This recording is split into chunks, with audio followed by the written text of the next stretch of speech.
looking to rebuild, their Northern California counterparts in the Bay Area are trying to maintain. Here's a current glimpse at Golden State's roster while Jimmy Butler is, of course, recovering from his ACL injury, and Moses Moody is also expected to miss significant time.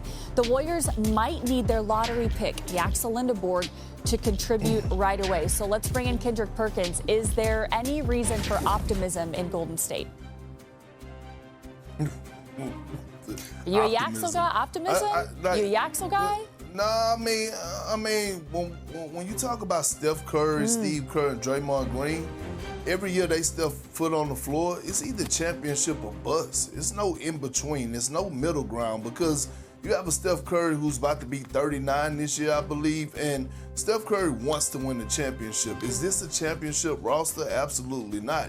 Is it a team that we look up and they'll be in the playoffs come postseason time? I believe so, through the play-in tournament. But again, the Warriors know that it's time to upgrade. It's time to move some pieces. We don't know what Jimmy Butler is going to look like. I thought at times it was too many lows and not enough highs last season when it came to the production from Pajipski. So again, if it was just a team trying to get in the playoffs, then I'll say, yeah, you could be optimistic. But this is a team that's trying to win a title and trying to get out of a tough Western Conference. Yeah, both Steve Kerr and Steph Curry have basically said it isn't necessarily championship or bust right now. They've been on the record kind of saying that.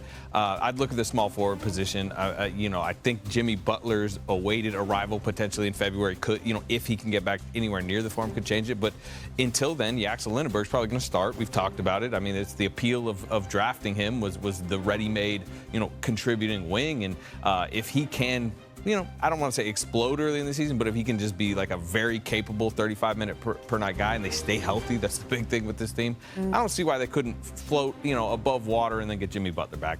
I think the one thing when I look at Big Yax is he's NBA ready. He's 24 years old. He is NBA ready. I talked to Mike Boynton in the combine, and the playoffs were happening. He said this young man could be playing right now in the playoffs, and this is exactly why. If you take a look at this is Cam Boozer guarding him one-on-one. He can go through the contact. He can finish at the rim. The versatility in his game is what allows him to be NBA ready. Right here, if he can just do this, playing alongside of Draymond and Steph Curry, to be able to create a shot off the bounce, step back tray in your face, automatic money. If he can do that consistently, now he provides another level of offense. But this right here, he's just a winner. He makes the right play time and time again. Off of the bounce, now can see the floor, playing with the shooter, right? He's going to have a lot of space, a lot of open opportunities for shooters to be able to get wide open shots. I mean, Yaxel Lindeborg, when you talk about an ultimate winner, everywhere he's gone, he has won. He has contributed. He is physically ready, not only in terms of his actual game, but the IQ, the mental side of things. They talk about how immature he is in press conferences and all that. But when he's on the floor, production is always there. And that, to me, is what matters the most. I think he can really help. And he is fun to watch, and he won Summer League MVP. So I think that Yaxel could certainly have a great rookie year. All right, we got to talk about the reigning champion, New York Knicks, coming up on NBA Today. But if history suggests anything, a repeat is going to be tough.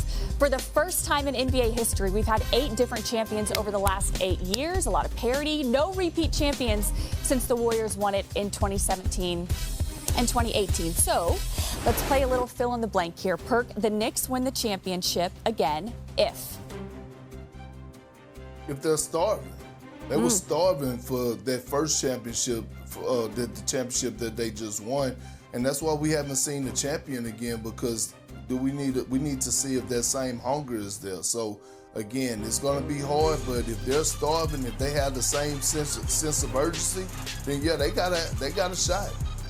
To me, the Knicks win the championship if God is on their side. And this is not a knock to the Knicks, but the East is a bloodbath. So to even get there is going to be extremely tough with what you've seen Miami do, with what you've seen Toronto potentially do. It's going to be tough to get there. So if God's on their side, they can win the championship again. How about if playoff Cat remains? I think, that was one thing that, talking to people around the league in the playoffs that surprised them was the passing, the defense, the buy-in, the willingness of Cat to play the game. They needed him to play from a winning perspective. So if he, continues that buy-in into next season, and I'm wondering about his extension talks, they'll have a great shot. Yeah, they will have a great shot. If you take inventory of the season, Knicks winning the championship. All right, guys, what a great edition of NBA Today. We will see you all tomorrow. This nigga on chat. Oh, damn. Oh, they got me strong. I'm in the weight room, chat. They got me in here looking like Braun. Hold on, man. What we doing? Philly, what we doing? It was a schmedium. Coming up on NBA Today while Jaylen Brown is digging his new threads, it was something else he said in last night's live stream that is putting the rest of the East on notice. Plus, the Mercury, they've been in retrograde this season. So could new acquisition Kelsey Plum get the stars aligned in her Phoenix debut? And we check in on Victor Wembanyama. He's been anything but idle while getting ready for this upcoming season. NBA Today starts right now. Let's begin our show with the Philadelphia 76ers. Why not? Because I don't know about you, but quite frankly, I still cannot wrap my head around the fact that this is going to be the starting lineup for the 76ers this upcoming NBA season. Remember, this group has averaged over 120 points a game last season. Only the Nuggets and the Heat, when you're looking at teams, scored more points per game. That's as a whole group last season, which is absolutely wild. And I'm not the only one who still can't believe that LeBron James is a member of the Philadelphia 76ers. Just listen to VJ Edgecombe, who caught up with our Shanae Agumake over the weekend. What would you say is the ultimate expectation for the squad? Championship, it's a championship or bust. You know how it is. Especially with a team like this, it's like it's either a championship or they suck, and proving everyone that's saying we ain't gonna gel or nothing like that. So, but I know I'm playing alongside great players. Nobody has egos. We've all been in communication, stuff like that. So I'm really happy. Championship or bust, as we say hello here to Anthony Slater. We're going to be joined by Vince Goodwill and Bobby Marks here momentarily. You say their names and they appear. Vince, I want to start with you here. There's a lot to unpack, but when you think about what is going to be the biggest, what you think is going to be the biggest hurdle in the way of the 76ers, when you say championship or bust, that's a whole lot of pressure. How do you digest that?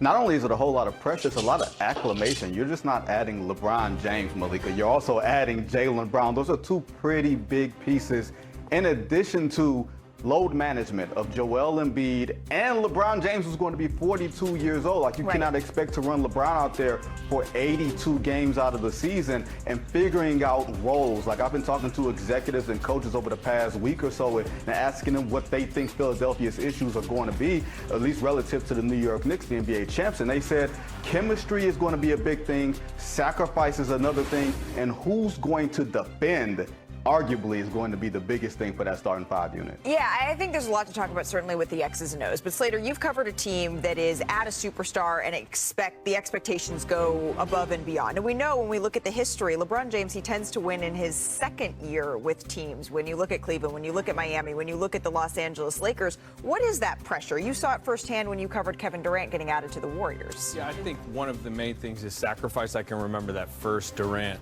Curry season.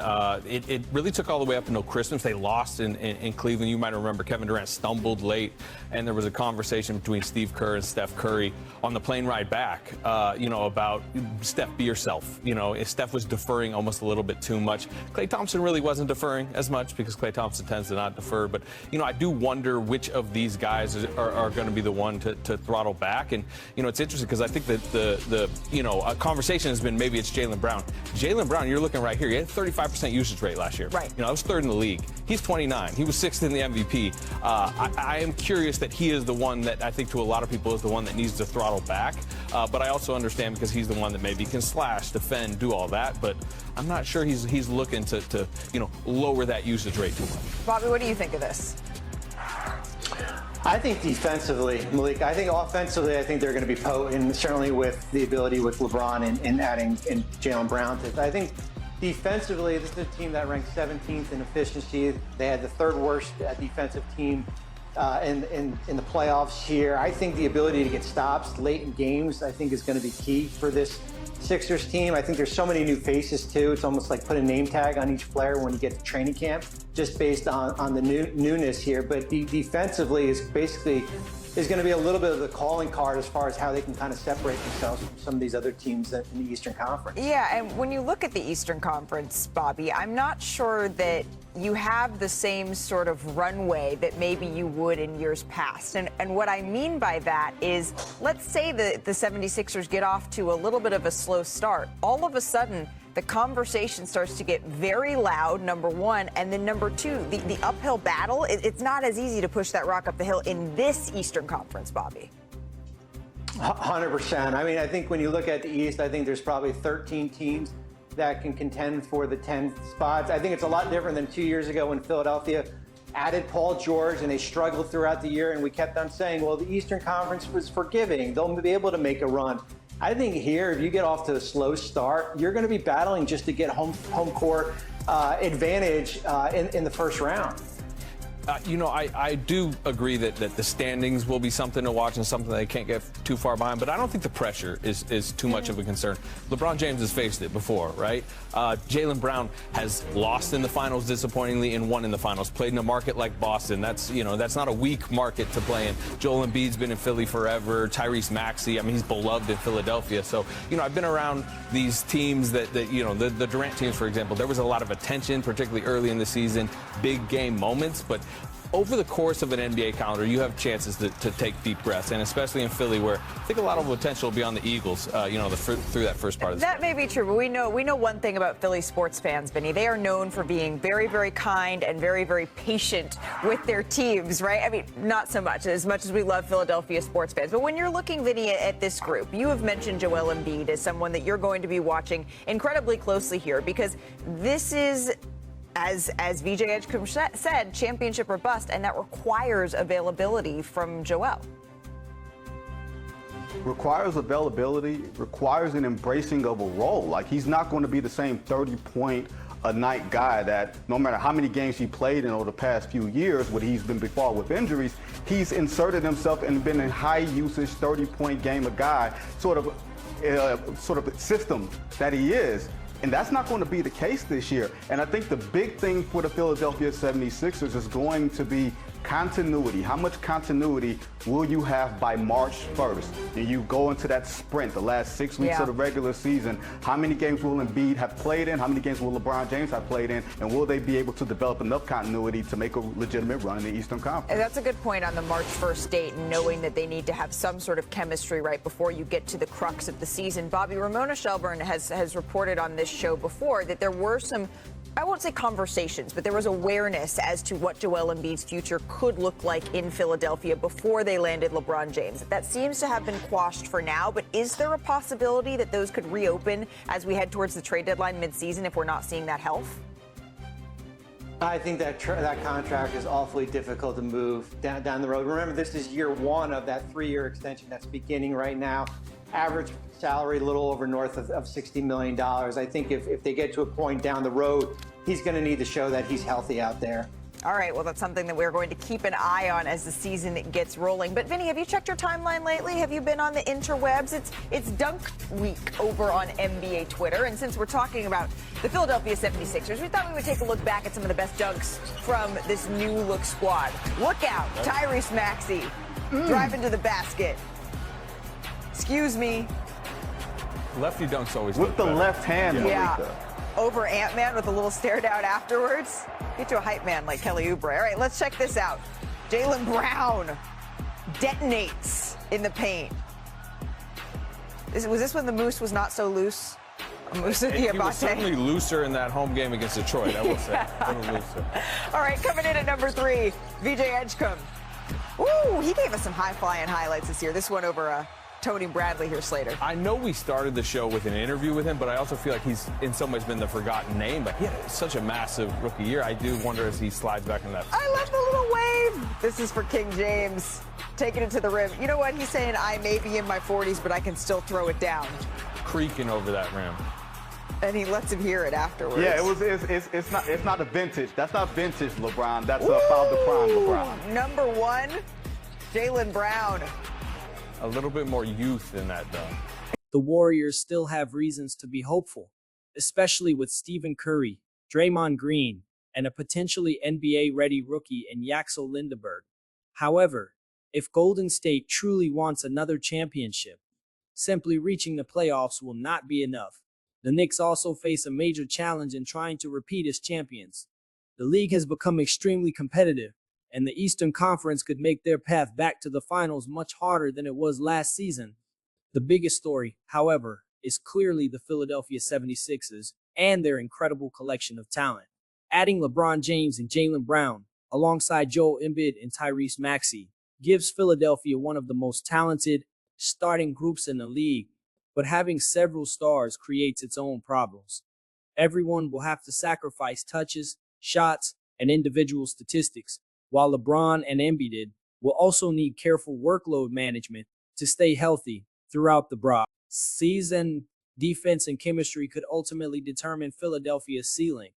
Their offense should be dangerous, but if they cannot defend consistently or establish clear roles, their enormous talent may not translate into playoff success.